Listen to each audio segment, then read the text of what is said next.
विद्यार्थी मित्रांनो, वालचंद हीराचंद दोशी या उद्योगपतीचा अभ्यास आपण करीत आहोत.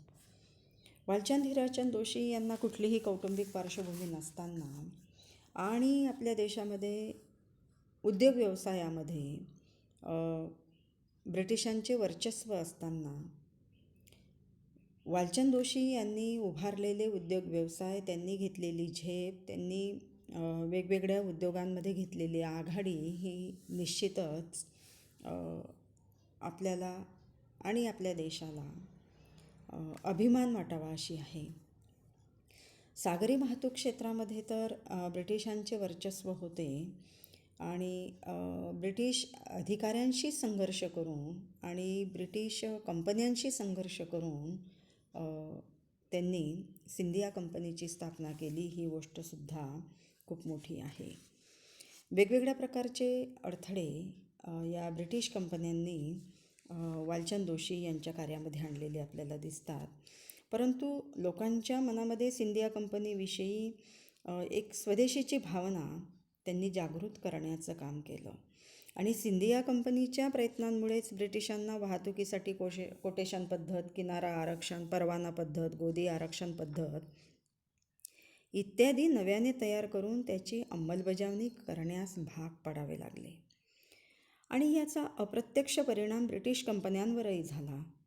सरकारशी कसं वागावं, व्यवस्थापन कसं असावं व आपल्या हक्कांसाठी कसं लढावं हे मात्र नक्कीच सिंधिया कंपनीने यातून कमावलं. सिंधिया कंपनीला जी नवसंजीवनी मिळाली ती निश्चितच वालचंद यांच्या निश्चयीपणामुळे, वालचंद यांच्या करारीपणामुळे मिळालेली आपल्याला दिसते. ब्रिटिश जहाज वाहतूक कंपनीचे सर्वेसर्वा लॉर्ड इंचकेप 1922ला भारतात आले. सिंधिया आणि ब्रिटिश जहाज कंपन्या यांच्यातील जहाज वाहतुकीच्या संदर्भात प्रश्न सोडविण्यासाठी इंचकेप यांच्या अध्यक्षतेखाली एक समिती इंग्रजांनी गठीत केली होती. इंचकेप यांनी निर्माण केलेल्या प्रश्नांवर तोडगा काढण्याऐवजी सिंधिया कंपनी खरेदी करण्याची तयारी त्यांनी दर्शविली. 1922ला सिंधिया कंपनीतील ज्येष्ठ संचालक सामळदास यांना हाताशी धरून इंचकेप यांनी सिंधिया कंपनी BI कंपनीत विलीन करावी असा प्रस्ताव मांडला आणि त्या मोबदल्यात सिंधिया कंपनीतील प्रत्येक भागधारकाला 25 रुपये, संचालकाला 1000 रुपये मोबदला 10 वर्षापर्यंत व तोट्याच्या मोबदल्यात 25 लाख रुपये देण्याचे ठरले. बघा, म्हणजे संचालक मंडळातील सामळदास यांना हाताशी धरलं ब्रिटिश अधिकाऱ्यांनी, परंतु वालचंद यांनी या प्रस्तावाला स्पष्टपणे नकार दिला. सामळदास अर्थातच हा प्रस्ताव स्वीकारण्यास उत्सुक होते, परंतु वालचंद यांनी मात्र नकार देऊन नाराजी व्यक्त केली. यावेळेला वालचंद यांनी मोरारजी, अन्य संचालक व मुख्य 80 भागधारकांची बैठक बोलाविली आणि बैठकीदरम्यान वालचंद यांनी मोरारजींच्या भाषणाविषयी नाराजी व्यक्त केली आणि अर्थातच ह्या सगळ्यांमुळे सिंधिया कंपनीमध्ये तणाव वाढत गेला. आणि मग अशा वेळी इंचकेप यांनी दिलेला प्रस्ताव आपण स्वीकारावा असं संचालक मंडळांना वाटायला लागलं. वालचंद यांनी ओळखले की आपले हे सगळे सहकारी इंचकेप यांच्या जाळ्यामध्ये अडकलेले आहेत आणि मग इंचकेप यांच्याशी ह्या वाटाघाटी सुरू असतानाच इंचकेप यांनी व्यवसायातील गुपितं सार्वजनिक केल्याचा आरोप सिंधिया कंपनीवर लावला आणि क्षणाचाही विलंब न करता प्रेम आणि युद्धात सर्व गोष्टी क्षम्य असतात, भाडेदराची लढाई कोणी सुरू केली असे म्हणत तत्परतेने उत्तर दिले. आणि मग यावेळी वालचंद यांनी पुन्हा आपली मातृभूमी आणि आपले देशप्रेम याचा प्रत्यय दिला. आमच्या मातृभूमीचा अधिकार असलेल्या समुद्रात आम्ही आमच्या बोटी मुक्तपणे चालवू शकतो. त्यासाठी तुमच्या मेहरबानीची वा कृपेची आम्हाला गरज नाही अशा स्पष्ट शब्दात वालचंद यांनी इंचकेप यांना सुनावले. आणि मग अर्थातच इंचकेप संतापले. भारतात जोवर ब्रिटिश साम्राज्य अस्तित्वात आहे तोवर आम्हाला कोणी रोखू शकणार नाही, असे इंचकेप यांनी वालचंद यांना सुनावले. बैठकीमध्ये ही शाब्दिक चकमक उडाली आणि वालचंद यांची भूमिका पाहून मोरारजी व इतर सदस्य धास्तावले. एका ब्रिटिश अधिकाऱ्याच्या तोंडावर असं सुनावणे ही मोठी गोष्ट होती. बैठकीत तोडगा न होता बैठक संपविण्यात आली आणि मग वालचंद यांनी बैठकीत बोलू नये असे मोरारजी यांनी सुचविले. पण तेव्हा स्पष्टपणे वालचंद यांनी त्यांना सांगितले की मला तुमच्यासारखे गोड बोलता येत नाही, ओठात एक व पोटात एक असेही वागता येत नाही आणि मला अशी बघ्याची भूमिकासुद्धा घेता येणार नाही.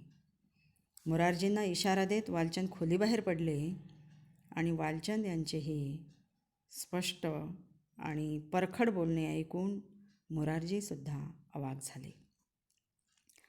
अर्थातच सिंधिया कंपनीमध्ये फूट पाडण्याचे इंचकेप यांनी अनेक प्रयत्न केले आणि त्यासाठी त्यांनी मुंबईतील उद्योगपती ठाकूरदास यांनाही बोलावले. परंतु इंचकेप यांनी ठाकूरदास यांना बोलावून मोठी चूक केली, कारण ठाकूरदास यांनी वालचंद यांच्या भूमिकेचे समर्थन केले. मोरारजी यांची समजूतही काढली आणि मग मोरारजींच्या लक्षातही आपली चूक आली आणि मग वालचंद व मोरारजी यांनी आपसातील वाद मिटवून लॉर्ड इंचकेप यांच्यापुढे BI कंपनी विकत घेण्याचा प्रस्ताव ठेवला. अर्थात BI कंपनी ही इंचकेप यांची होती, ब्रिटिश कंपनी होती. तुम्ही आमची कंपनी काय विकत घेतात, आम्हीच तुमची कंपनी विकत घेऊ, असा प्रस्ताव त्यांनी ठेवला आणि हे ऐकून इंचकेप यांच्या पायाखालची वाळू सरकली. इंचकेप यांची हुशारी त्यांच्या गळ्याशी आली. आता कोणताही पर्याय नसल्याचे त्यांनी जाणले व सकारात्मक पद्धतीने दोन्ही कंपन्यांनी वाद न करता व्यापार करावा असा प्रस्ताव मांडला. आणि मग 1923मध्ये दोन्ही कंपन्यांमध्ये करार झाला. सिंधिया कंपनीला इंडियन कोस्टल कॉन्फरन्सचे सदस्यत्व मिळाले. सिंधिया कंपनीचा मालवाहतुकीचे हक्क मान्य करण्यात आले आणि वालचंद यांच्या या निश्चयी स्वभावामुळे, करारीपणामुळे सिंधिया कंपनीला पुन्हा नवसंजीवनी मिळाली. त्यांच्या धाडसामुळे सिंधिया कंपनीचे अस्तित्व अखेर इंग्रजांनी मान्य केले. वालचंद हे जहाज वाहतूक व्यवसायाच्या निमित्ताने लंडन येथे वास्तव्यास होते. त्यामुळे त्यांच्या एकखांबी बांधकाम व्यवसायाकडे त्यांचे दुर्लक्ष झाले. वालचंद यांनी सर्व क्षेत्रामध्ये लीलया संचार केलेला आपल्याला दिसतो. वेगवेगळ्या उद्योग व्यवसाय त्यांनी केलेले होते. वेगवेगळ्या उद्योग व्यवसायामध्ये त्यांनी प्रवेश केलेला होता, परंतु त्यांचे धोरण जे होते, स्वभाव जो होता तो थोडा धरसोडीचा होता आणि त्यामुळेच त्यांचं बांधकाम व्यवसाय जो होतो याकडे दुर्लक्ष झालेलं दिसून येतं. कारण जहाज वाहतूक क्षेत्रामध्ये त्यांनी खूप संघर्ष केला आणि म्हणून त्यांचं लक्ष बांधकाम व्यवसायाकडे गेलं नाही त्यावेळी. आणि म्हणून सुरुवातीला वालचंद यांनी या प्रकल्पाकडे जे दुर्लक्ष केले, खाजगी सिंडिकेट स्थापून काम हाती घ्यावे असे सर चुनीलाल मेहता आणि सामरदास या मित्रांनी त्यांना सुचविले होते, पण त्यांनी प्रतिसाद दिला नाही. त्यावेळी सर दोराबजी टाटा हे उद्योग क्षेत्रातील बडेप्रस्थ होते. त्यांचे सुरुवातीपासून बॅक बे प्रकल्पाकडे बारकाईने लक्ष होते. त्यांनी मुंबई शहराचे गव्हर्नर सर जॉर्ज लॉईड यांच्याशी या प्रकल्पाविषयी अनेक वेळा चर्चा केली होती आणि त्यांनी 1920मध्ये टाटा कन्स्ट्रक्शन कंपनीची स्थापना केली होती. ही कंपनी रजिस्टर झालेली होती. सर दोराबजी टाटा आणि वालचंद यांची जी भेट आहे ती एक ग्रेट भेट म्हणून ओळखली जाते उद्योग क्षेत्रामधली. टाटांचा जो उद्योग समूहाचा विस्तार होता तो झपाट्याने झालेला होता. त्यांनी 11 नव्या कंपन्या सुरू करून खूप मोठं योगदान या क्षेत्रामध्ये दिलेलं होतं. बांधकाम व्यवसायात शिरकाव करण्यापूर्वी आपण या व्यवसायाचा अनुभव असलेल्या लोकांशी करार करायला हवा, असं सर दोराब यांच्या मनात विचार होता. आणि त्या दृष्टीनेच त्यांनी वालचंद हिराचंद यांच्याशी संपर्क साधला. सर दोराबजी टाटा यांनी बोलावणं म्हणजे एक प्रकारे खरी प्रशस्ती, अप्रत्यक्ष सन्मान होता. वालचंद यांना त्याचा अभिमान वाटला आणि टाटांचा प्रस्ताव वालचंद यांनी लागलीच स्वीकारला. टाटांशी हातमिळवणी केली. परंतु टाटांशी हातमिळवणी केली तर आपले अस्तित्व नष्ट होईल अशी भीती वालचंद यांचे वडील, कुटुंबातील इतर सदस्य व मित्रांना वाटत होती. परंतु वालचंद या मताशी सहमत नव्हते.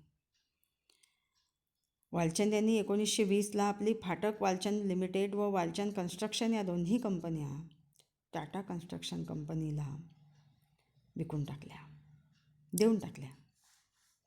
30 कोटी रुपयांच्या बॅकबे रेक्लेमेशन प्रकल्पासाठी टाटांनी मोठ्या प्रमाणात यंत्रसामग्री खरेदी केली, अभियंत्यांची भरती केली, कुशल कामगारांची भरती केली. परंतु त्यांच्या अपेक्षा प्रत्यक्षात उतरल्या नाहीत. सरकारने टाटा कंपनीकडे दुर्लक्ष करून इतर सर्व बांधकामे आपल्या अखत्यारीतील बांधकाम विभागाला दिली. वालचंद यांच्या लक्षात ही गोष्ट आली आणि त्यांनी युक्तीचा वापर केला. सरकारच्या धोरणांविषयी वर्तमानपत्र, नियतकालिकांमधून बातम्या झळकल्या. स्वतः त्यांनी for Bombay, in Bombay and by Bombay नावाची एक छोटी पुस्तिका लिहिली. वालचंद यांच्या वृत्तपत्र मोहिमेचा परिणाम झाला आणि सुदैवाने 1921ला टाटा कन्स्ट्रक्शन कंपनीला मुंबईला पाणीपुरवठा करण्यासाठीचा तानसा प्रकल्प मिळाला. म्हणजे सरकारने जे दुर्लक्ष केलेलं होतं या कंपनीकडे, टाटा कंपनीकडे, तर ह्या कंपनीकडे लक्ष वेधण्यासाठी वालचंद यांनी वापरलेली युक्ती कामी आली आणि 95 लाखांचे कंत्राट त्यांना मिळाले. टाटा कन्स्ट्रक्शन कंपनीत काम करताना वालचंद यांनी आपला मूळ स्वभाव व तत्वांशी मात्र कधीही तडजोड केली नाही. सर दोराबजी टाटा यांच्या वागणुकीवर व निर्णयावर सुद्धा वालचंद उघडपणे नाराजी व्यक्त करीत असत. कलकत्त्याला असताना वालचंद यांनी ह्यूम पाईप कारखान्याला भेट दिली. कारखान्यातील तंत्रज्ञानाने प्रभावित होऊन त्यांनी तो कारखाना खरेदी करण्याचे ठरविले. प्रवर्तकांनी तो विकण्याची तयारी दाखविली. टाटा कन्स्ट्रक्शनच्या वतीने तो खरेदी करण्यात आला. पुढे वालचंद यांना आपणाकडे याचे व्यवस्थापक पद देण्यात येईल अशी आशा होती. परंतु टाटांनी मात्र तसे केले नाही. वालचंद शांत राहिले या काळामध्ये आणि या ह्यूम पाईपच्या देखभालीसाठी जो प्रचंड खर्च करण्यात आलेला होता, तर त्यामुळे त्या कंपनीला तोटा सहन करावा लागला. टाटांच्या संचालकांनी त्याला जाब विचारला, परंतु समाधानकारक अशी उत्तरे त्याला देता आली नाही आणि यातून मार्ग काढण्यासाठी टाटा कन्स्ट्रक्शनने तो विकण्याची तयारी दर्शविली. आणि 1923ला वालचंद यांनी तो कारखाना खरेदी केला व इंडियन ह्यूम पाईप नावाची कंपनी स्थापन केली.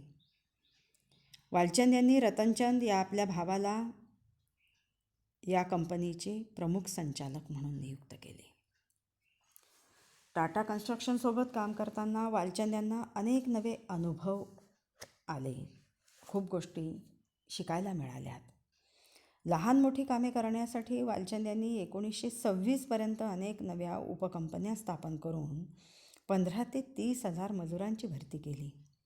परंतु त्यांनी मात्र कधीही संप केला नाही, ही नवलाची गोष्ट. वालचंद यांच्यामध्ये धाडसी वृत्ती होती. तानसा प्रकल्प पूर्ण केल्यावर टाटा कंपनीला 89 लाख रुपये मिळाले. याच काळात बोरघाट बोगदा प्रकल्प फारसा आर्थिकदृष्ट्या मोठा नव्हता, परंतु आव्हानात्मक काम स्वीकारून नक्कीच आपली वेगळी व स्वतंत्र ओळख निर्माण करता येईल असा विश्वास वालचंद यांना होता.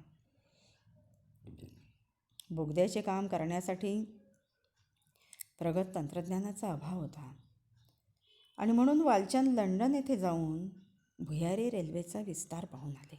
ही अभ्यासवृत्ती होती त्यांची.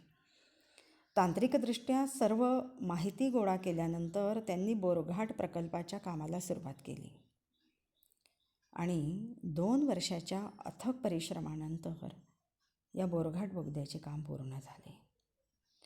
मुख्य रेल्वे आयुक्त सर ऑस्टिन हॅडलो यांनी बोगद्याच्या प्रवेशद्वारावरील फीत कापून उद्घाटन केले. वालचंद यांच्या टाटा कन्स्ट्रक्शन कंपनीने बोरघाट प्रकल्पाची जबाबदारी यशस्वीपणे पार पाडली. वालचंद यांच्या आयुष्यात सर दोराबजी टाटा यांची भेट ही ग्रेटच म्हणावी लागेल, कारण त्यामुळे वालचंद यांच्या उद्योगी व्यक्तिमत्वाला आणखी चालना मिळाली. टाटा कन्स्ट्रक्शन कंपनीतील अनुभवाच्या बळावर वालचंद यांच्या बांधकाम कंपनीने कालाबाग पूल, इरावती नदीवरील पूल या बांधकामांचे कंत्राट मिळविले. बांधकाम क्षेत्रात त्यांचा वाढता दबदबा पाहून त्यांना लंडन फाउंडेशनचे प्रतिनिधी सदस्य करण्यात आले. इरावती पुलाच्या कामासाठी ते ब्रह्मदेशाला गेले. वालचंद यांनी त्यांच्या ओळखीचा भरपूर वापर करून इरावती पूल बांधण्यासाठी केला. रेल्वेतील बड्या अधिकाऱ्यांकडून SCC सिमेंट सवलतीच्या दरात उपलब्ध करून घेतले. वाहतूक दरात सवलत मिळविली. वालचंद यांच्या अपार कष्टामुळे टाटा कन्स्ट्रक्शन कंपनीला नफा झाला. बांधकाम क्षेत्रातील एक शक्तिशाली कंपनी म्हणून टाटा ओळखली जाऊ लागली. 1932ला सर दोराबजी टाटा यांचे निधन झाले. त्यानंतर 13 जुलै 1934ला वालचंद यांनी स्वतंत्र बांधकाम कंपनीसाठी कायदेशीर अर्ज सादर केला